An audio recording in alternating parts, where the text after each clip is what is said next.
Motion का lecture number 4 motion in horizontal plane. अब इसमें क्या होगा, इसमें हॉरिजॉन्टल प्लेन में हम ऑब्जेक्ट को कांस्टेंट स्पीड से घुमाएंगे। मतलब कौन सा सर्कुलर मोशन है, यूनिफॉर्म।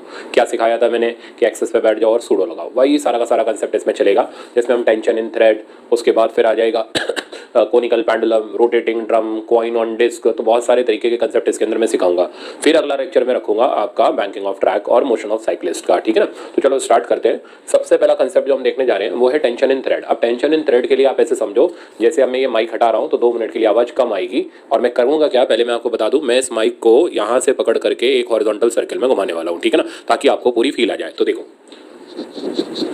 ठीक है ना, तो ये हॉरिजॉन्टल सर्कल में घूम रहा है। अब आप चेक करो, स्ट्रिंग पूरी तरीके से टाइट हो चुकी है, लूज स्ट्रिंग नहीं है। तो ये सर्कुलर मोशन कहला रहा है हॉरिजॉन्टल सर्कुलर मोशन, जिसमें पार्टिकल कांस्टेंट स्पीड से घूम रहा है।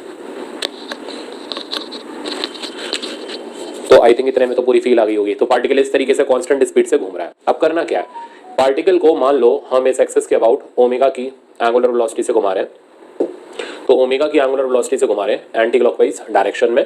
और ये जो थ्रेड है जो यहाँ से बांधा गया है, इस थ्रेड का लेंथ L है मेरे पास, और हमें इस स्ट्रिंग के अंदर आने वाली टेंशन को कैलकुलेट करना है। तो अभी टेंशन कैलकुलेट कैसे करी जाती है उस पर हम काम शुरू करते हैं। तो सबसे पहला काम, ये जो आप डायग्राम देख रहे हो इसको बोलेंगे हम साइड व्यू। अगर आप इसको बेस्ट सॉल्व करना चाहते हो तो वो अपना पुराना तरीका कि आप इसका टॉप व्यू ले लो, ठीक है ना। टॉप व्यू लोगे तो आसानी से सॉल्व होगा, साइड व्यू लोगे तो भी सॉल्व होगा, ऐसा नहीं सॉल्व होगा, सॉल्व दोनों से होगा। तो पहला काम, एक्सिस पे चल के बैठ जाओ। सबसे पहला काम सूडो लगाएंगे। तो ये मैंने आपको ले जाकर के एक्सिस पे बैठा दिया, ठीक है ना। अब ये ऑब्जेक्ट एक्सिस एक जगह पर दिखाई देगा। तो अब क्योंकि स्पीड कांस्टेंट है तो हम लोग सूडो लगाएंगे, जैसे लास्ट लेक्चर में मैंने आपको सिखाई थी, सूडो लगेगी रेडियली आउटवर्ड डायरेक्शन में। तो मैंने बाहर की तरफ सूडो लगा दिया। सूडो का फॉर्मूला हो गया mr ओमेगा स्क्वायर, मास इसका m ले लिया, रेडियस इसका l है, और ओमेगा स्क्वायर इसकी एंगुलर स्पीड होगी। अभी सूडो कर क्या रही है, ये सूडो इसको बाहर की तरफ खींच रही है। बाहर खींचने से ये जो स्ट्रिंग होगी ये टाइट हो जाएगी, यानी ये सूडो इस रस्सी के अंदर टेंशन लाने के लिए रिस्पॉन्सिबल है। तो अंदर की तरफ टेंशन लगी, बाहर की तरफ सूडो लगी, और इस सूडो ने इस रस्सी को टाइट कर दिया। तो मतलब आप ये जरा देखो, ये टेंशन आ किस ले रही है, तो ये टेंशन आ रही है सूडो की वजह से। तो हमें कंक्लूजन ये, अच्छा, और इस पर्सन को अब क्या दिखाई देगा, क्या ये इसको घूमता हुआ दिखाई देगा या रिलेटिवली एक जगह रेस्ट पर दिखाई देगा। तो मेरे को ये पेन रिलेटिवली एक जगह रेस्ट पर दिखाई देगा। तो अगर रिलेटिवली रेस्ट पर दिखाई देगा तो फिर ये फोर्सेस को आपस में बैलेंस करेगा, यानी टेंशन की वैल्यू हो जाएगी ml ओमेगा स्क्वायर। और हम एक रिजल्ट जनरेट कर सकते हैं कि अंदर लगने वाला टेंशन, ये लैंग्वेज आपको आगे बहुत ज्यादा काम में आएगी, ठीक है ना। तो अंदर लगने वाला टेंशन बाहर लगने वाले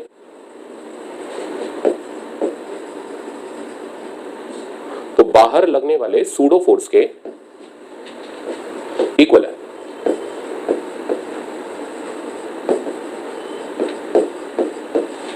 तो ये आया मेरा टेंशन का रिजल्ट कि अंदर आने वाली टेंशन बाहर लगने वाली सूडो फोर्स के इक्वल है। तो हमें पता चल गया टी की वैल्यू ml ओमेगा स्क्वायर है। ये तो हमने साइड व्यू से देखा। अगर हम इससे देखते तो भी बात वही रहती, L लेंथ का ये थ्रेड है, थ्रेड की लेंथ में मैं लिख दूंगा, बाहर की तरफ आ गया ml ओमेगा स्क्वायर का सूडो, और अंदर की तरफ आ गया टेंशन। अब जरा कुछ छोटी छोटी चीजों पर काम करते हैं। मान लो अगर हम स्पीड बढ़ाते चले जाएं, तो अगर हम ओमेगा बढ़ाते चले जाएं तो इस थ्रेड के अंदर आने वाली टेंशन बढ़ती चली जाएगी। तो ये टेंशन कब तक बढ़ सकती है, इनफाइनाइट अमाउंट तक तो बढ़ा नहीं सकते, क्योंकि थ्रेड की भी एक जगह टूटने की पॉसिबिलिटी होना शुरू हो जाती है। तो हम इस स्पीड को बढ़ाते जाएं तो टेंशन बढ़ती चली जाएगी, और एक जगह ऐसी आएगी जहां रस्सी टूटने वाली होगी। उस रस्सी जहां टूटने वाली होगी उस वक्त की टेंशन को हम बोलेंगे ब्रेकिंग टेंशन, जैसा आप लॉज ऑफ मोशन में पढ़ के आए थे। तो हम इसकी स्पीड को इनफाइनाइट अमाउंट तक नहीं बढ़ा सकते, हम इसकी स्पीड को तब तक बढ़ा सकते हैं जब तक रस्सी की टेंशन ब्रेकिंग टेंशन के बराबर ना हो जाए। यानी जब स्पीड मैक्सिमम होगी तो उस वक्त रस्सी की टेंशन ब्रेकिंग टेंशन के बराबर होगी। तो मैं इसको भी लिख देता हूं आगे। तो when omega is maximum then tension is breaking. तो ब्रेकिंग टेंशन के वक्त स्पीड जो होगी मैक्सिमम होगी, उससे ज्यादा स्पीड आप इसकी नहीं कर सकते, कर दी तो रस्सी टूट जाएगी और फिर ये टेंजेंट की तरफ ओढ़ करके चला जाएगा, ठीक है ना, क्योंकि सेंट्रीपिटल फोर्स बंद हो जाएगा। तो टेंशन इज ब्रेकिंग, और टी ब्रेकिंग का वैल्यू हो जाएगा ml ओमेगा मैक्स का होल स्क्वायर। तो अगर कोई आपसे ये बोले कि टी वर्सेस ओमेगा का ग्राफ बता दो, तो टी वर्सेस ओमेगा का अगर आप ग्राफ बनाओगे इसका, तो टी की पावर 1 है, ओमेगा की पावर 2 है, तो टी वर्सेस ओमेगा का ग्राफ पैराबोलिक ग्राफ बनेगा, और इस पैराबोला का मुंह खुलेगा जिसकी पावर 1 है उसकी तरफ, यानी टी की तरफ। तो टी वर्सेस ओमेगा का ग्राफ यूं करके एक पैराबोलिक ग्राफ रहेगा, और स्पीड बढ़ने के साथ साथ पैराबोला स्पीड बढ़ने के साथ साथ टेंशन की वैल्यू भी बढ़ती चली जाएगी। तो मेरे ख्याल से ये सिंगल ऑब्जेक्ट का कंसेप्ट आपको समझ आ गया होगा। अब इस पे पहले हम लोग एक प्रॉब्लम देख लेते हैं। तो देखो ये रहा प्रॉब्लम। अब इसका हम लोग डायग्राम यूज करेंगे। अब ध्यान से देखना, देखना किस तरीके से मैं इसका डायग्राम ले रहा हूँ। ये कह रहा है the breaking tension of a string is 10 newton, ठीक है। तो आप डायरेक्ट आपको ब्रेकिंग टेंशन दे रखी है। ये कहता है mass 0.1 kg is rotated along horizontal circle of radius 0.5 metre. तो पहले डायग्राम बना लेते हैं। तो हॉरिजॉन्टल सर्कल में 0.1 kg के मास को, मतलब 100 ग्राम के 0.1 kg के मास को रेडियस 0.5 मीटर में बांध के घुमाते हैं। ब्रेकिंग टेंशन रस्सी की दे रखी है 10 न्यूटन। तो बताओ maximum speed with which particle can be rotated without breaking the string. तो अगर हम इसको मैक्सिमम स्पीड से घुमाना चाहते हैं तो बैठ जाओ एक्सिस पर, बैठते ही बाहर की तरफ सूडो लगा और सूडो हो गया mr ओमेगा मैक्स का स्क्वायर। क्योंकि सूडो मैक्सिमम हो गया तो अंदर आने वाला टेंशन ब्रेकिंग हो जाएगा, क्योंकि इससे ज्यादा स्पीड आप कर नहीं सकते। तो हमें फाइंड आउट करना है अब ओमेगा मैक्स की वैल्यू। तो मैं इसको सब्स्टिट्यूट कर दे रहा हूँ, इक्वेट कर दे रहा हूँ। इक्वेट इसलिए क्योंकि अब ये इसको रिलेटिवली रेस्ट पर नजर आएगा। तो इक्वेट करने पर रिजल्ट आ गया T breaking is equals to mr omega max का स्क्वायर। टी ब्रेकिंग की वैल्यू मेरे पास हो गई 10, मास हो गया 0.1, आर की वैल्यू बेटा अपने पास आ गई 0.5 और साथ में आ गया ओमेगा मैक्स। यहां से मेरे पास ओमेगा मैक्स की वैल्यू आ गई और ओमेगा मैक्स की वैल्यू आ गई √200। ये मैंने डायरेक्ट लिख दिया। अब मैं ऑप्शन देखूं कि मेरे को क्या क्या दे रखा है। रोटेटेड विद, अच्छा इसकी ओमेगा की यूनिट होती है रेडियन पर सेकंड, पर चारों ऑप्शन पर नजर डालोगे तो मीटर पर सेकंड। मतलब हमसे एंगुलर स्पीड नहीं पूछ रहा, वो लीनियर स्पीड पूछ रहा है। तो भाई ठीक है, लीनियर स्पीड बता देते हैं। तो लीनियर स्पीड की मैक्सिमम वैल्यू निकालने का तरीका हो गया आर ओमेगा। आर हमारे पास अवेलेबल है 0.5, ओमेगा हमें पता है 200। अब इसको हम क्या करते हैं, सिंप्लीफाई करते हैं। 0.5 हो गया 1/2, जिसको अंदर ले जाने पर ये स्क्वायर होकर के हो जाएगा 1/4। तो 200 × 1/4 और फाइनल आंसर आ जाएगा √50 और मीटर पर सेकंड। अब आप ऑप्शन मिलाओगे तो इसका ऑप्शन नंबर सेकंड करेक्ट हो जाएगा। तो मेरे ख्याल से सिंगल ऑब्जेक्ट वाला अब आपको समझ आ गया होगा। अब हम मोर देन वन ऑब्जेक्ट लेते हैं। जैसे अब आप देखो हमारे पास दो ऑब्जेक्ट है m1 m2 मास के। ये इसका टॉप व्यू मैंने यहाँ पर लिया डायरेक्ट और इसको हमने पकड़ के घुमा दिया ओमेगा की एंगुलर वेलोसिटी से। अब हमें रस्सियों के अंदर की टेंशन निकालनी है। तो हमारा जनरल कंसेप्ट क्या था कि अंदर लगने वाली टेंशन बाहर लगने वाली सूडो के बराबर होती है। अब मैं इस डायग्राम का भी और मॉडिफाइड वर्जन आपको दिखा रहा हूँ, ठीक है ना। उससे आपका कंसेप्ट और आसान हो जाएगा, उससे आपकी फोर्सेज और आसानी से आप लगा पाओगे। तो ध्यान देना, अब मैं सिर्फ ये पार्ट बाहर निकाल रहा हूँ। तो अब हम सिर्फ और सिर्फ इतना सा डायग्राम लेते हुए चल रहे हैं। दिस इज इनफ, ये हमारे लिए बहुत है। और ऐसे बोलेंगे कि हमने दो ऑब्जेक्ट को बांध करके m1 m2 जिनके मासेस थे, L1 L2 थ्रेड की लेंथ थी, हॉरिजॉन्टल प्लेन में घुमा दिया। और अब हमें रस्सियों की टेंशन को कैलकुलेट करना है। सबसे पहला काम मैंने आपको एक्सिस के ऊपर बैठा दिया। आपको सर आप हमको क्यों बैठा रहे हो? अरे यार मैं बैठ जाऊंगा तो फिर सवाल कौन लिखेगा, सॉल्व करेगा? आप बैठो, ठीक है ना, आपको मजे आएंगे। तो मैंने आपको एक्सिस के ऊपर बैठा दिया। बैठते ही सबसे पहले आपने सूडो लगाई, यहाँ पर सूडो आई, सूडो का फॉर्मूला आ गया m2 और इसका रेडियस ध्यान से लिखना, रेडियस हो गया यहाँ से लेकर के यहाँ तक L1 + L2 ओमेगा स्क्वायर। इस सूडो ने इस रस्सी को खींच करके इसके अंदर टेंशन लाई। तो अब फिर से ये टेंशन इस सूडो के बराबर हो गई। तो मैं बैलेंस करते चलता हूँ एक साथ। तो T2 का वैल्यू आप लिखोगे तो वो हो जाएगा m2 L1 + L2 times omega square. Okay, आगे प्रोसीड करते हैं। अब यही T2 की टेंशन यहां पर भी आ गई। अब इस मास पर सूडो लगाते हैं। तो इस मास पर लगने वाली सूडो हो गई m1, रेडियस हो गया इसका L1 ओमेगा स्क्वायर, अंदर की तरफ आ गया T1। अब इस मास की फोर्सेस को बैलेंस करते हैं। तो T1 की वैल्यू हो गई ये प्लस ये, तो T1 की वैल्यू हो गई m1 L1 omega square plus T2 और T2 को हम यहां से यहां सब्स्टिट्यूट करते हैं। तो फाइनली T1 आ गया m1 L1 omega square plus m2 L1 + L2 into omega square. अब रिजल्ट्स जनरेट करते हैं। तो जरा चेक करो, इस रस्सी की टेंशन बाहर की सूडो के बराबर है, इस रस्सी की टेंशन बाहर की सूडो के बराबर है। तो जिस भी रस्सी की टेंशन निकाल रहे हो ना, उसके बाहर जितनी भी सूडो लग रही है वो उस टेंशन के बराबर है। जैसे इस जगह पर बाहर 2 सूडो लग रही हैं तो ये टेंशन इन दोनों के सम के बराबर है। इस जगह से बाहर 1 सूडो लग रही है तो इधर की टेंशन इस सूडो के बराबर है। तो अब आप मेरे और जनरलाइज रिजल्ट को एडवांस तरीके से लगा सकते हो। जिस भी रस्सी की टेंशन निकाल रहे हो बाहर जितनी सूडो लग रही है उसके बराबर है, तो अंदर लगने वाली टेंशन बाहर लगने वाली सूडो के बराबर है। अब आपको एप्लीकेशन समझ आ गया उस लैंग्वेज का। इसी के बेसिस पर ये था 2 मास का प्रॉब्लम, हमने थोड़ा और एडवांस किया। अब मान लो ये मेरे पास 3 मास का प्रॉब्लम है, ठीक है ना। अब इस 3 मास के प्रॉब्लम में इन तीनों मासेस को ओमेगा की एंगुलर स्पीड से घुमाया जा रहा है। L1 L2 L3 तीनों थ्रेड की लेंथ है और मेरे को तीनों टेंशन निकालनी है। तो अब मैंने सबसे पहले यहाँ की टेंशन लिखी। तो यहाँ की टेंशन इस सूडो के बराबर, यहाँ की टेंशन इन दोनों सूडो के बराबर, यहाँ की टेंशन इन तीनों सूडो के बराबर। तो अब आप चेक कर लो, T1 का वैल्यू बाहर की सारी सूडो के बराबर, T2 का वैल्यू बाहर की इन 2 सूडो के बराबर और T3 का वैल्यू इस सूडो के बराबर। तो मेरे ख्याल से कहानी समझ आ गई होगी कि अंदर लगने वाली टेंशन बाहर जितनी भी सूडो होती है उन सबके बराबर होती है। एक बात और मैं आपको बता दूं, मैं ओमेगा क्यों लेते हुए चल रहा हूँ, वी क्यों नहीं ले रहा, उसका जवाब सुनो। ये जो पार्टिकल्स हैं, क्योंकि इन तीनों का रेडियस अलग अलग है, इसलिए इन तीनों का वी अलग अलग होगा, क्योंकि वी का फॉर्मूला होता है आर ओमेगा, बट सबके लिए ओमेगा सेम होगा। तो जब भी कोई ऑब्जेक्ट सर्कुलर पाथ में घूम रहा है तो वो एंगल, उसका हर एक पॉइंट एंगल तो सेम स्वीप करेगा, पर अलग अलग दूरी होने पर लीनियर वेलोसिटी जो होगी वो अलग अलग हो जाएगी, वो आर ओमेगा के हिसाब से चेंज होगी। तो जितना एक्सिस से दूर होगा उतना वेलोसिटी उसका ज्यादा होगा, जितना एक्सिस के पास होगा उतना वेलोसिटी उसका लीनियर वाला कम होगा। इसलिए सर्कुलर मोशन में सारी चीजें ओमेगा और अल्फा के टर्म में लेके चलो तो हमेशा फायदे में रहते हैं, क्योंकि उससे सारी चीजें एक जैसी चलती हैं हमारी। तो अगर मेरे को इस पार्टिकल का वी दे रखा होता तो मैं सबसे पहले ओमेगा लिखता, ठीक है ना, ताकि मेरे पास सब एक सिमेट्री में आ जाता रिजल्ट, फिर हम ओमेगा की वैल्यू डाल देते। आई थिंक इससे कंसेप्ट आपका क्लियर हो गया होगा। अब प्रॉब्लम की तरफ चलते हैं। अब देखो ये प्रॉब्लम है यूपी सीट का। ये यूपी सीट एआईईई से पहले का हुआ करता था मेरे टाइम का, ठीक है ना, 1998 के आसपास यूपी सीट हुआ था। तो इस यूपी सीट के एग्जाम के अंदर दिस इज इक्वल टू एआईईई, उसके बाद एआईईई, फिर हुआ आईआईटी मेंस, फिर आईटी स्क्रीनिंग और आईटी मेंस हुआ, फिर अब आईटी एडवांस हो गया। तो ये सब खाली इसके स्टेप बाय स्टेप तरीके हैं जिनसे इन लोगों ने अपना वो चेंज किया लेवल। तो यूपी सीट के एग्जाम के अंदर 3 identical particles are joined by string. देखो बहुत पुराना सवाल है, पर मेरे जमाने से आपके जमाने से सवाल है, ठीक है ना, ये आज भी आने का पूरा मैक्सिमम चांस है। तो 3 पार्टिकल्स हैं, मैं इस डायग्राम को अलग ले रहा हूं, A B and C.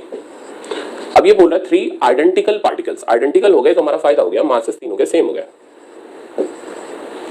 are joined together by thread as shown in the figure. All the 3 particles are moving in horizontal plane. If the velocity of the outermost particle, अब देखो आपको v नॉट दे रहा है outermost particle की, तो आपको v not से क्या लेना क्या देना, आप ओमेगा मान लो, कोई बात नहीं, तो हमें इसका v नॉट दे रखा है, तो v नॉट से हम ओमेगा निकाल लेंगे, वो मैं आगे बता दूंगा आपको। अच्छा, लेंथ ऑफ थ्रेड देखें जरा कैसी दे रखी है। If the velocity of outermost particle is इतना, then the ratio of the tension in the 3 section of the string is okay joined by thread, all 3 particles are moving in horizontal plane. अब length of thread diagram में दे रखी है, मैं question में देख रहा था, तो तीनों थ्रेड की लेंथ आपको इक्वल दे रखी है L, और हमने यहां से इसको घुमा दिया। देखो मैं तो ओमेगा के टर्म में लेके चलूंगा, ओमेगा की वैल्यू मैं वी से निकालूंगा, तो मैंने यूज किया v equals to are omega, v की जगह आ गया बेटा v नॉट, और जिस जगह का v नॉट दे रखा है वहां का रेडियस हो गया 3l, तो v not is equals to 3l omega, that means मेरे पास ओमेगा का वैल्यू आ गया v नॉट बाय 3l। अब जब जरूरत पड़ेगी हम इसको सब्स्टिट्यूट कर देंगे। फिलहाल हमारा एम है कि हमें टेंशन का रेशियो निकालना है, ठीक है ना। अब रेशियो लेते वक्त तो ओमेगा कट जाएगा, तो हमें इस ओमेगा की न्यूमेरिकल वैल्यू की भी जरूरत नहीं है। ओके, अब हमारा सबसे पहला काम शुरू होता है, तो क्या करें, तो जब भी मैं पूछूं क्या करें, आपके मुंह से एक ही आवाज निकलनी चाहिए, सर एक्सिस पे बैठ जाओ। तो हम एक्सिस के ऊपर बैठ जाते हैं, पूरा सर्कुलर ही ऐसे उड़ाएंगे एक्सिस पे बैठ के। तो अब मैं सारी चीजें लगानी शुरू कर रहा हूं, सबसे पहले सूडो लगानी शुरू कर रहा हूं। ये स्ट्रिंग 1 कर लो, ये 2, ये 3। अब इस पे लगाई मैंने सूडो, सब पे ही लगानी है सूडो, सूडो लगा करके फिर अंदर की टेंशन बाहर की सूडो के बराबर करते चलेंगे। तो इस सूडो की वैल्यू हो गई m, रेडियस हो गया 3l इंटू ओमेगा स्क्वायर। इस पे लगाई मैंने pseudo m 2l omega square, और इस पे लगाई मैंने pseudo m l omega square. अब बारी आती है टेंशन की। इस स्ट्रिंग की टेंशन का नाम हमने T3 कर लिया, इसका नाम T2 कर दिया, मैंने लगाया नहीं, क्यों लगाऊं, मैं डायरेक्ट लिखने वाला हूं। तो अब मैं T3 लिख रहा हूं, तो अंदर आने वाली टेंशन बाहर जाने वाली सूडो के बराबर है, यानी T3 की value m 3l omega square के बराबर है। इसी तरह मैं T2 का वैल्यू लिख रहा हूं, T2 यानी यहाँ की टेंशन इन दो सूडो के बराबर है, तो ये जोड़ने पर हो गया 2l और 3l 5l ओमेगा स्क्वायर। अब T1 की वैल्यू लिखूं तो इन सब सूडो के बराबर है, तो आंसर आ गया m 6l ओमेगा स्क्वायर। अब टेंशन का रेशियो, अब हमें नहीं पता कि T1 is to T2 is to T3 लेना है या T3 to T1, क्योंकि दोनों पॉसिबिलिटी है, तो दोनों ही सोच लेते हैं। तो T3 T2 और T1 का रेशियो लें तो ये मिल गया 3:5:6, और अगर उल्टा लें T1 is to T2 is to T3 तो रेशियो उल्टा मिलेगा 6:5:3। अब देखें दोनों में से कौन सा ऑप्शन दिया हुआ है, तो 3 5 6 तो हमें मिल रहा है, बट 6 5 3 वाला ऑप्शन हमें नहीं मिल रहा है। इसका मतलब टेंशन का रेशियो बाहर से अंदर की तरफ लिया गया, यानी ऑप्शन नंबर 4 इसका करेक्ट हो गया। अगर दोनों ऑप्शन होते तो दोनों ही सही होते, क्योंकि उसने क्वेश्चन में नहीं लिखा ना कि कहां से स्टार्ट करके कहां का टेंशन का रेशियो लेना है। तो इस तरीके से करके हमने इसको कंप्लीट किया। एक और सवाल है, उसको देखो आप। अब जैसे ये प्रॉब्लम देखो आप, ये कह रहा है 3 small ball each of mass 100 ग्राम। तो अब इन बॉल्स का मास हमें 100 ग्राम दे रखा है और 3 बॉल है, तो मैं अभी m लिख रहा हूं, बाद में हम इसको 100 ग्राम से रिप्लेस कर लेंगे। Are attached at a distance of 1 metre 2 metre and 3 metre from end D of a 3 metre long string. तो ये कोई डी पॉइंट है, यहां से ये तीनों बॉल्स 1 मीटर इस जगह से, और अगली बॉल 2 मीटर, और लास्ट बॉल यहां से 3 मीटर, यानी एंड पॉइंट पर बंधी हुई है। Okay, the string is rotated with uniform angular velocity, तो ओमेगा हमें कांस्टेंट दे रखा है, तो एक ही सूडो लगेगी radially outward in a horizontal plane about D, तो इस डी पॉइंट के अबाउट हम इसको घुमा देते हैं। If outside ball is moving with speed 6 metre per second, तो इसकी tangential velocity 6 metre per second दे रखी है ताकि हम ओमेगा निकाल लें। Okay, the ratio of the tension, तो पूछा टेंशन जा रहा है तो हमें ओमेगा की भी जरूरत नहीं है। Ratio of tension in the 3 part of the string from inside, अब देखो दिया गया ना, इनसाइड से हमें टेंशन निकालनी शुरू करनी है, तो इस स्ट्रिंग से बाहर की तरफ हमें चलना है। तो अब एक ही काम है, एक्सेस पे बैठो, सूडो लगाओ और लिख लो टेंशन। तो एक्सेस पे बैठे, पहले मैं सूडो लगा दे रहा हूँ, यहाँ की टेंशन आ गई, यहाँ की सूडो आ गई m, रेडियस हो गया 1 ओमेगा स्क्वायर, यहाँ की सूडो आ गई m 2 ओमेगा स्क्वायर, यहाँ की सूडो आ गई m 3 ओमेगा स्क्वायर। ओके, अब टेंशन के नाम T1 T2 T3, अब इनके रिजल्ट लिख लेते हैं। तो T1 जो होगा बाहर की सारी सूडो के बराबर होगा, तो 3 2 5 और 1 6, यानी T1 की वैल्यू आ गई m1 6 ओमेगा स्क्वायर। इसी तरह T2 की वैल्यू लिखेंगे तो T2 हो जाएगा बाहर की जितनी भी सूडो है उसके बराबर, इन दोनों का सम, यानी m, ये मैंने m1 लिख दिया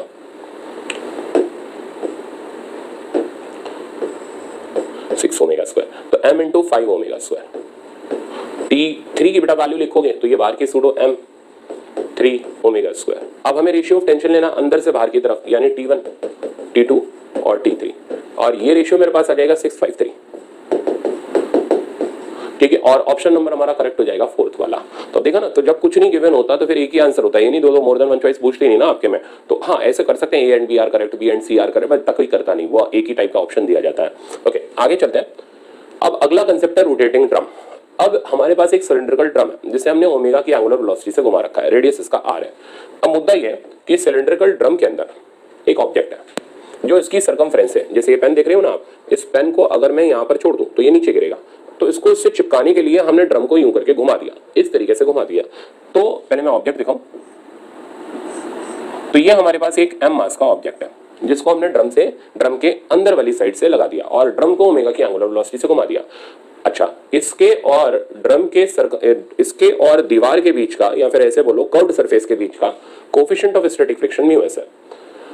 अब करना क्या है, हमें इसको ऐसी स्पीड से घुमाना है कि ये इस दीवार से चिपक जाए, ठीक है ना। तो दो तरीके की लैंग्वेजेस हम यूज करेंगे। Find out minimum angular velocity such that it does not falls down, ठीक है ना, यानी ये नीचे की तरफ स्लाइड ना करे। तो हमें मिनिमम एंगुलर वेलोसिटी निकालनी है नेसेसरी फॉर प्रिवेंटिंग स्लिपिंग, या फिर हमें मैक्सिमम एंगुलर वेलोसिटी निकालनी है सच दैट ये स्लाइड ना करे, ठीक है ना। तो अब दो लैंग्वेजेस हमारी आ जाएंगी, एक आ जाएगी कि मिनिमम एंगुलर वेलोसिटी बताओ, कम से कम एंगुलर वेलोसिटी बताओ कि ये स्लाइड ना करे। दूसरी लैंग्वेज हम ये भी बोल सकते हैं कि मैक्सिमम एंगुलर वेलोसिटी बताओ कि ये स्लाइड, या फिर ऐसे बोला जाए मैक्सिमम एंगुलर वेलोसिटी बताओ जहां तक ये स्लाइड करेगा, ठीक है ना, क्योंकि जब तक ये जितना ओमेगा कम रहेगा इसके स्लाइडिंग की टेंडेंसी उतनी ज्यादा रहेगी। क्यों का जवाब अब आप देखो। तो हमारा पहला काम क्या करें, तो चल करके एक्सेस के ऊपर बैठ जाते हैं। अभी बैठने की जगह तो दिख नहीं रही, तो कोई बात नहीं, लटक जाते हैं। तो ये मैंने आपको एक्सेस के ऊपर लटका दिया। अब सबसे पहला काम, मुस्कुरा रहे हो आप, है ना, तो अब एक्सेस के ऊपर लटकते ही सबसे पहले अब आपको सूडो लगानी है। तो मैंने यहां पर सूडो अप्लाई करी, सूडो लगेगी बाहर की तरफ। अब ये सूडो कर क्या रही है, तो ये सूडो इसको ऑब्जेक्ट को, जैसे मैं अपने पेन को यूं करके पुश करूं तो ये सूडो इस पेन को दीवार से चिपका रही है। अब चिपकाएगी कैसे, तो चिपकाने का मतलब ये हुआ कि ये दीवार के साथ अटैच करके नॉर्मल रिएक्शन जनरेट कर रही है। तो ये जो सूडो है इसको दीवार से चिपका रही है, दीवार के ऊपर प्रेशर पड़ने से दीवार से जनरेट हुई नॉर्मल रिएक्शन, यानी ये सूडो नॉर्मल लाने के लिए रिस्पॉन्सिबल है। तो भाई स्लाइड कराने के लिए कौन रिस्पॉन्सिबल है, तो नीचे लगने वाला mg इसको स्लाइड कराने के लिए रिस्पॉन्सिबल है। अब हमें स्लिपिंग प्रिवेंट करनी है। क्यों प्रिवेंट करनी है, क्योंकि हम फाइंड आउट करना चाहते हैं, तो we have to find out minimum angular velocity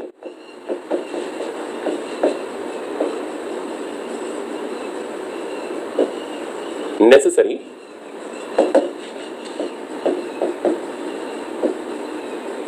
two prevent slipping. तो स्लिपिंग रोकने के लिए हमें नेसेसरी एंगुलर वेलोसिटी पता करके देनी है। ओके, तो अब स्लिपिंग करा कौन रहा है, mg, तो रोकने के लिए कौन आएगा, तो भाई रोकने के लिए अपना पुराना fs max आएगा।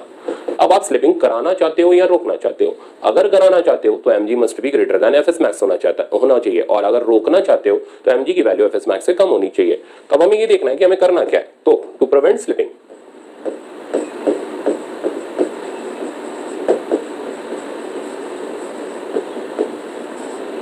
mg must be less than equals to fs max।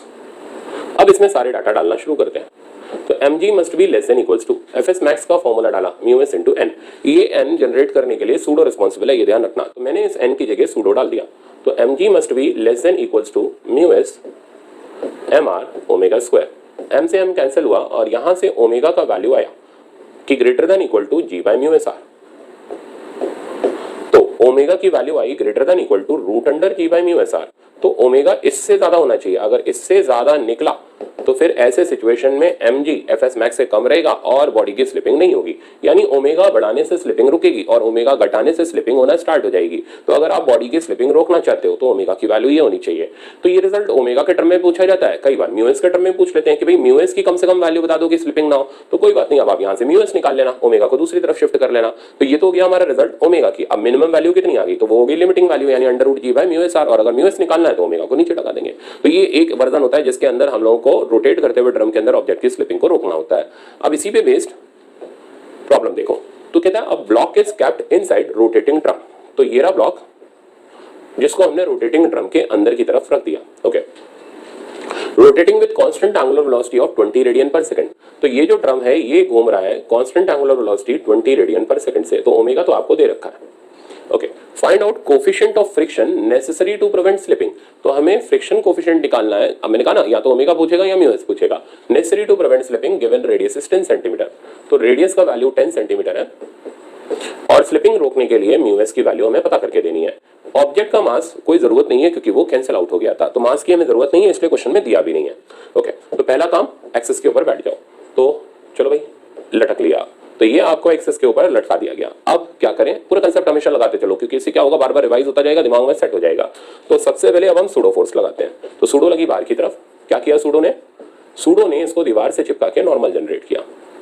अब नॉर्मल तो हो गया एम आर ओमेगा स्क्वायर के बराबर। अब स्लाइड कराने के लिए एमजी रिस्पॉन्सिबल है और रोकने के लिए एफएस मैक्स। अब आप क्या कराना चाहते हो, स्लिपिंग कराना चाहते हो या प्रिवेंट कराना चाहते हो? तो जवाब है जी प्रिवेंट कराना चाहते हैं। तो प्रिवेंट कराना है तो mg must be less than equals to fs max. ठीक है, तो mg must be less than equals to fs max. अब इसको सिंपलीफाई करते हैं। fs मैक्स की वैल्यू डाली म्यू एस n की जगह डाला mr omega square, mm cancel हुआ, तो mu S must be greater than equal to g by r omega square. अब इसमें डाटा डालते हैं। तो g की वैल्यू तो हमें पता ही है 10, रेडियस की वैल्यू हमें दे रखी है 10 सेंटीमीटर यानी 0.1 मीटर। ओमेगा स्क्वायर अगर आप देखोगे तो हो जाएगा 20 का स्क्वायर, 20 का स्क्वायर हो गया 400। ये यहां से गया और म्यू एस का वैल्यू आया ग्रेटर देन इक्वल टू 1/4, यानी कोफिशिएंट ऑफ स्टैटिक फ्रिक्शन की वैल्यू जब 1/4 से ज्यादा होगी तो ऐसे सिचुएशन में ये ब्लॉक स्लाइड नहीं करेगा और इसकी स्लिपिंग रुक जाएगी। तो आपने देखा कितने आसानी से हम सवाल को करे चले जा रहे हैं, बस खाली एक ही कंसेप्ट लगा रहे हैं, एक्सेस पे बैठ जाओ और सवाल को आए और उड़ाए चले जाओ। ठीक है ना। अब इसी तरीके का नेक्स्ट कंसेप्ट देखो, ये भी बड़ा इंपॉर्टेंट है। रोटेटिंग डिस्क के ऊपर कॉइन रख दिया। ठीक है ना। अच्छा, पहले ही आपको मैंने बैठा दिया, आप मतलब कुछ ज्यादा ही जल्दी में हो, आप जाकर के सीधे पहले लपक के बैठ गए कि सर बोले उससे पहले ही हम बैठ जा रहे हैं। तो ये कॉइन है जिसका मास मैं m रख ले रहा हूं और इसको एट सर्टेन डिस्टेंस r रखा गया। अब क्वेश्चन इसमें दो तरीके के होते हैं, जैसे अभी था म्यू एस पूछे या ओमेगा पूछे, वैसे ही इसके अंदर है। कहते हैं हमने इसको ओमेगा की एंगुलर वेलोसिटी से घुमा दिया। प्रैक्टिकली ऐसे देखो, ये पेन मैंने हाथ पे रखा और मैंने अपने हाथ को घुमा दिया। अगर मैं अपने हाथ की स्पीड बढ़ाता चला जाऊं तो सूडो बाहर की तरफ बढ़ता चला जाएगा। एक मोमेंट ऐसा आएगा जहां ये पेन को बाहर की तरफ स्लाइड कराना स्टार्ट कर देगा। ठीक है ना। तो ओमेगा बढ़ाने से अब स्लाइडिंग स्टार्ट हो जाएगी क्योंकि अब सूडो चलाने की कोशिश कर रहा है। तो अब दो तरीके की बातें हैं।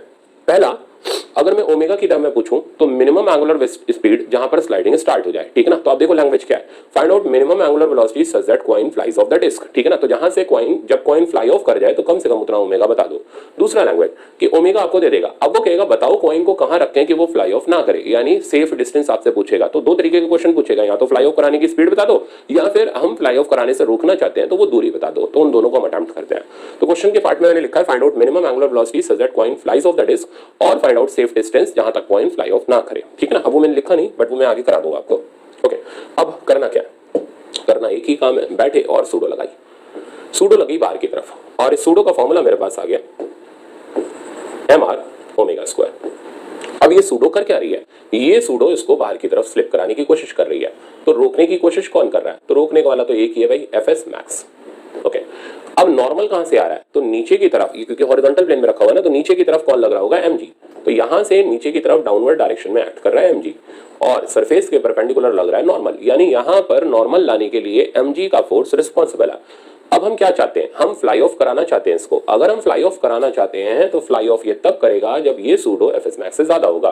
तो coin flies off the disc when mr omega square का pseudo is greater than equal to F S max. अब इसको हम सिंप्लीफाई करते हैं, तो mr ओमेगा स्क्वायर r में छोटा ही ले लो क्योंकि मैंने वहां कैपिटल R नहीं लिखा हुआ है, स्मॉल r ही लिखा हुआ है। तो mr ओमेगा स्क्वायर का pseudo must be greater than equal to F S max.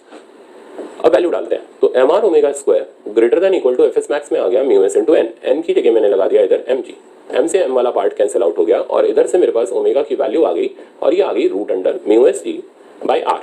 तो ये वो मिनिमम स्पीड है जिससे घुमाने पर कॉइन फ्लाई ऑफ कर जाएगा, मतलब स्लिप कर जाएगा बाहर की तरफ। अब हम दूसरे क्वेश्चन को अटेम्प्ट करते हैं, तो दूसरा क्वेश्चन है find out range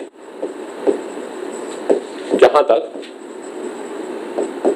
particle fly of ना करे।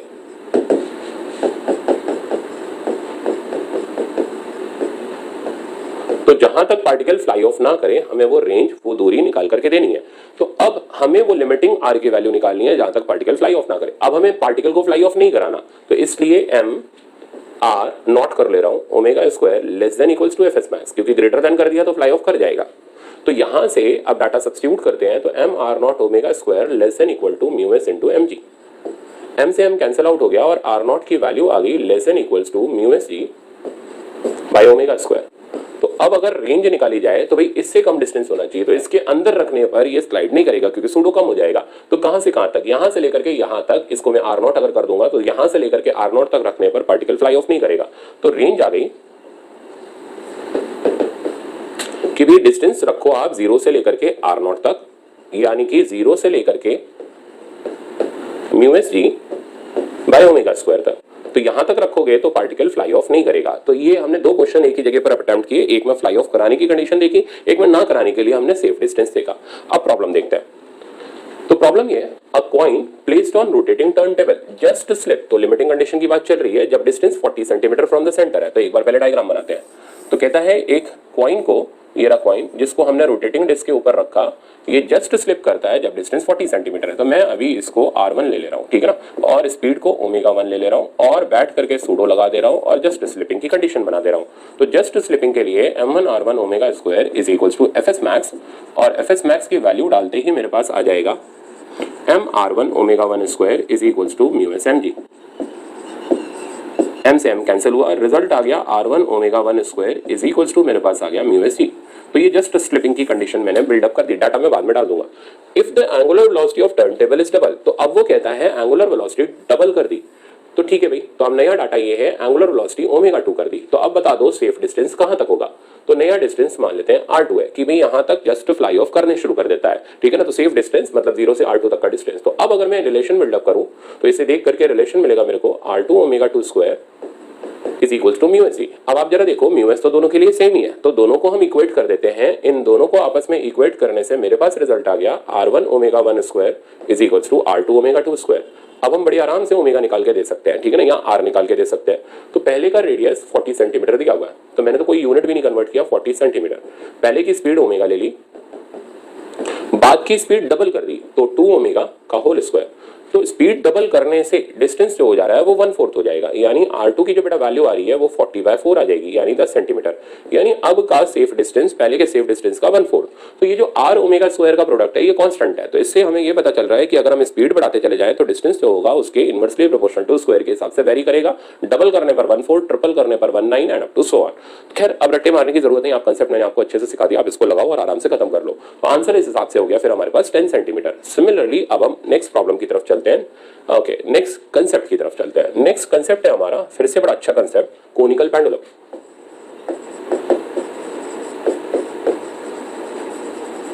अब कोनिकल पेंडुलम क्या होता है और इसकी वर्किंग कैसे स्टार्ट होती है वो मैं आपको सिखाऊं।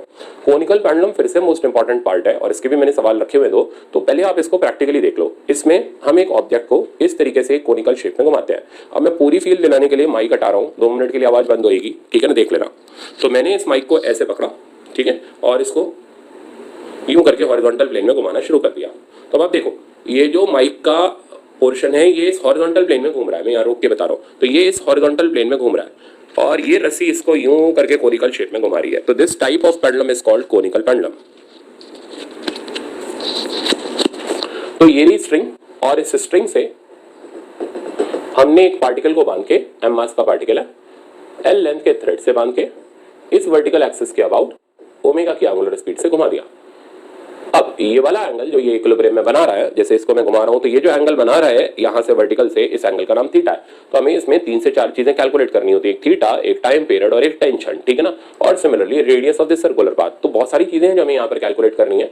सबसे पहला काम, इस पाथ का रेडियस लिख लेते हैं। ये रेडियस हमें गिवन नहीं होता, तो इस रेडियस को हम इस ट्रायंगल से लिखेंगे। ध्यान रखना थीटा भी अभी हमारे लिए अननोन है, तो रेडियस की वैल्यू हो गई साइन थीटा की आइडेंटिटी लगा लो, तो एल साइन थीटा। अब हम वही हमारा रूटीन वर्क, एक्सिस के ऊपर बैठ जाओ और बैठते ही सूडो लगाओ। तो अब हम एक्सिस के ऊपर बैठ गए, बैठते ही हमने बाहर की तरफ सूडो लगा दिया। सूडो का फॉर्मूला मेरे पास आ गया M R omega square, R की वैल्यू हम बाद में डाल देंगे। नीचे की तरफ आ गया एम जी और रस्सी के अंदर आ गई टेंशन। अब क्योंकि इसको ये पार्टिकल रिलेटिवली रेस्ट पर दिखाई देगा, तो हमें फोर्सेस आपस में बैलेंस करनी है। पर बैलेंस कैसे करोगे, उसके लिए तो कंपोनेंट करने पड़ेंगे। तो मैं यहाँ अगले डायग्राम में इसके कंपोनेंट्स दिखा रहा हूँ। तो कंपोनेंट करोगे बेटा, तो टेंशन का ये एंगल हमारे पास थीटा हो गया, तो टेंशन का ऊपर कंपोनेंट आ गया टी कॉस थीटा, अंदर की तरफ कंपोनेंट आ गया टी साइन थीटा, बाहर की तरफ लग गया pseudo M R omega square, नीचे की तरफ मेरे पास आ गया एम जी। तो ये ओवरऑल टेंशन के हम लोगों ने कंपोनेंट कर लिए। अब हम फोर्सेस को बैलेंस करने जा रहे हैं। तो सबसे पहला काम, हम कैलकुलेशन ऑफ थीटा को कंप्लीट करते हैं। तो यहां मैं थीटा कैलकुलेट कर रहा हूं। ये रिजल्ट आपको याद रखने, ये ध्यान रखना, ठीक है, रटे हुए रहने चाहिए, डिराइव नहीं करना है। ओके, थीटा का कैलकुलेशन करने के लिए फोर्सेस को बैलेंस करते हैं। तो फोर्सेस बैलेंस करने पर मिला T sine theta is equals to, मेरे पास आ गया M R omega square. Similarly T cos theta की वैल्यू मेरे पास आ गई एम जी। दोनों को डिवाइड किया, डिवाइड करने से मेरे पास आ गया sine theta by cos theta, T cut किया, is equals to are omega square by G. अभी आया नहीं है थीटा क्योंकि आर भी अननोन है। अब हम ये आर की वैल्यू यहाँ सब्स्टिट्यूट कर देते हैं। तो sine theta by cos theta is equals to, R की वैल्यू डाली मैंने L sine theta omega square by G. यहाँ पर साइन थीटा कैंसिल हुआ और एंगल कॉस थीटा के टर्म में आया, और कॉस थीटा के टर्म में आया G by L omega square. तो रट डालो उसको। तो G by L omega square, ये मेरे पास इसका इक्विलिब्रियम में बनने वाला एंगल आ चुका है। इस एंगल के आने के बाद अब हम दूसरा रिजल्ट कैलकुलेट करते हैं, जो फिर से बहुत इंपॉर्टेंट है, जो आपको डायरेक्ट रटा रहना चाहिए, टेंशन इन थ्रेड। अब थ्रेड की टेंशन निकालने के लिए तरीका क्या लगाया जाए। ये जो cos थीटा की वैल्यू आई है, इस cos थीटा की वैल्यू को यहाँ पर सब्स्टिट्यूट कर देते हैं। जैसे ही इस cos थीटा को आप यहाँ पर डालोगे, ऑटोमेटिकली टेंशन निकल करके आ जाएगा। तो t इंटू कॉस थीटा की जगह आ गया मेरे पास g बाय L omega square is equals to, हो गया राइट साइड पर mg। g से, अच्छा इसमें अगर आप चेक करो, g से g कैंसिल हो गया, तो टेंशन की वैल्यू मेरे पास आ रही है ml ओमेगा स्क्वायर। यानी इस टेंशन का एंगल से कोई लेना देना नहीं है। ये टेंशन हमारी ml ओमेगा स्क्वायर के बराबर है, जहां m हो गया ऑब्जेक्ट का मास, l हो गई इस थ्रेड की लेंथ, और ओमेगा हो गया जिस एंगुलर स्पीड से हम उसको घुमा रहे हैं। तो ध्यान रखना, टेंशन का फॉर्मूला ml ओमेगा स्क्वायर है, उसका एंगल से कोई मतलब नहीं है। इस बात का मतलब समझना, इस बात का मतलब ये निकला, चाहे आप कोनिकल पेंडुलम में घुमाओ तो भी टेंशन ml ओमेगा स्क्वायर, चाहे आप हॉरिजॉन्टल वाले सर्कल में घुमाओ तो भी टेंशन ml ओमेगा स्क्वायर। तो इससे फर्क ही नहीं पड़ रहा कि कोनिकल पेंडुलम बन रहा है या हॉरिजॉन्टल सर्कल में पार्टिकल घूम रहा है। ये बड़ा इंपॉर्टेंट रिजल्ट है। अब आते हैं हम थर्ड रिजल्ट की तरफ। थर्ड रिजल्ट का नाम है टाइम पीरियड ऑफ रिवॉल्यूशन। अब टाइम पीरियड ऑफ रिवॉल्यूशन अगर आपको निकालना है तो दो तरीके।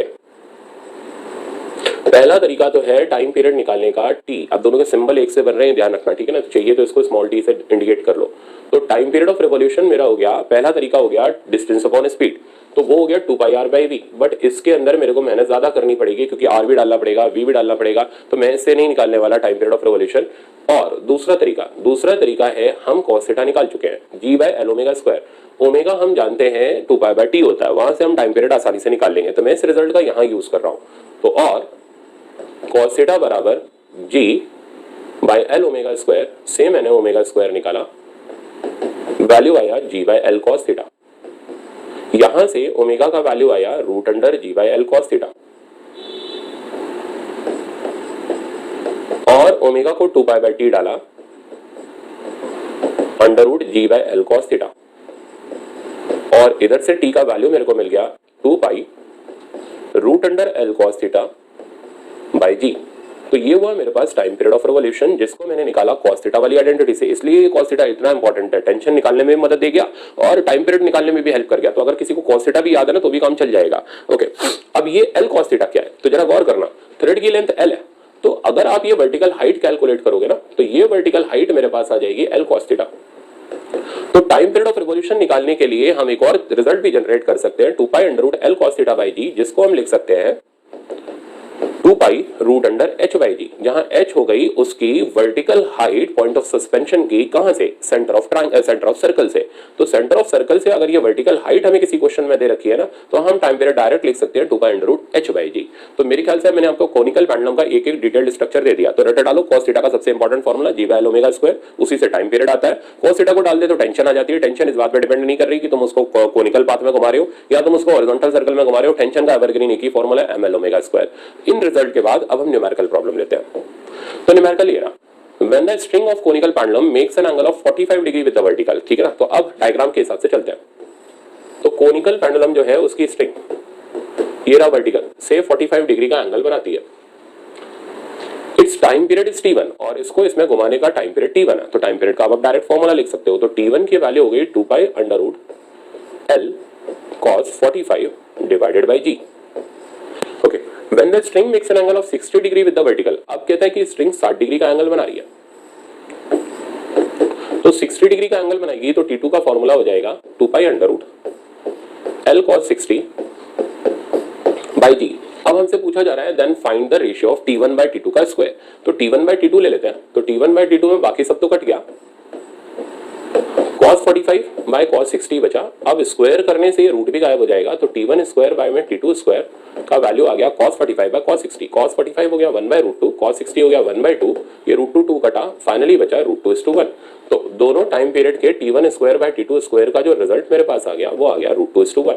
तो ये हो गया टाइम पीरियड के स्क्वायर का रेशियो। आई थिंक आराम से आ गया होगा आपको ये प्रॉब्लम। अब नेक्स्ट प्रॉब्लम मैंने एक और रखा हुआ है और वो प्रॉब्लम ये रहा। ओके, तो ये कह रहा है object of mass 100 gram is revolve in a horizontal circle if thread of length 1 metre and angular velocity इतना, calculate angle from the vertical. तो पार्टिकल को तो हॉरिजॉन्टल सर्कल में घुमाया जा रहा है बट ओवरऑल बन रहा है कोनिकल पेंडुलम, तभी ये एंगल फ्रॉम द वर्टिकल हमसे पूछा गया। टेंशन पूछी गई, टाइम पीरियड, तो फॉर्मूला बेस्ड आप आराम से कर सकते हो। एंगल फ्रॉम द वर्टिकल, पहले सवाल का यहाँ सोल्यूशन निकालते हैं। तो cos theta G by L omega square, अब सिंप्लीफाई करो तो cos थीटा की वैल्यू हो गई। ओके, अब लेंथ ऑफ थ्रेड हमें दे रखी है 1 मीटर, मास की हमें अभी जरूरत नहीं है और angular velocity 10 radian per second. Data substitute कर देते हैं। तो जी की जगह बेटा 10 आ गया, लेंथ की जगह 1 आ गया, ओमेगा स्क्वायर 100 हो गया, यहां से बचा 1 बाय 10। तो थीटा का वैल्यू मिल गया हमें cos इनवर्स 1 बाय 10। ये तो पहला पार्ट हमने कंप्लीट किया। तो सेकंड पार्ट की तरफ चलते हैं। सेकंड पार्ट में हमें निकालनी है टेंशन। तो टेंशन का फॉर्मूला हो गया ml ओमेगा स्क्वायर, मास हो गया ऑब्जेक्ट का 100 ग्राम, तो इसको 0.1 लिख लिया केजी में, लेंथ हमारे पास 1 ही है और ओमेगा स्क्वायर मैंने बता ही दिया 10 है तो 100 हो गया, तो आंसर आ गया 10 न्यूटन। तो रस्सी के अंदर की जो टेंशन आ गई मेरे पास वो आ गई 10 न्यूटन। तो आसान आसान कैलकुलेशन फटाफट निपटती चली जा रही है। थर्ड स्टेप पर आते हैं। थर्ड स्टेप है टाइम पीरियड। अब टाइम पीरियड निकालने के लिए लगा दो formula 2 pi under root L cos theta by में जी।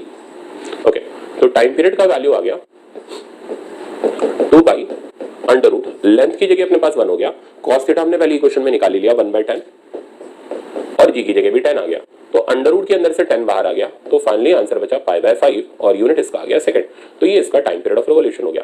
तो देखा कितना आसान है हमारे लिए कोनिकल पेंडुलम को करना, बिना किसी दिक्कत के आप आराम से कोनिकल पेंडुलम अब निपटा सकते हो। अब क्या करना है, मैंने सब कुछ करा डाला, ठीक है ना।